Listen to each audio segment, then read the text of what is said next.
अल्लाह ताला ने कलम से फरमाया, कलम लिख। मालिक क्या लिखूं? क़यामत तक होने वाले सारे मामलात लिख दे। कलम ने लिख दिए। कहा कलम लिख। मालिक अब क्या लिखूं? फरमाया लिख ला इलाहा इल्लल्लाह। कलम ने 70,000 साल में लिखा ला इलाहा इल्लल्लाह। मालिक ने कहा कलम लिख। मालिक अब क्या लिखूं? फरमाया लिख मोहम्मद रसूलुल्लाह। कलम ने जब मोहम्मद की मीम लिखी ना तो कलम पे वज्द आ गया, कलम गिर गई, इसमें कत लग गई।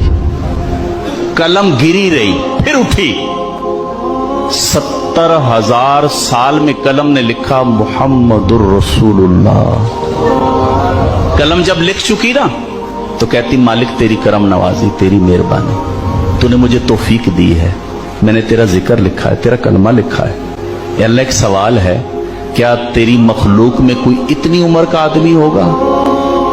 क्योंकि मुझे कलमा लिखने में 1,40,000 साल लगे।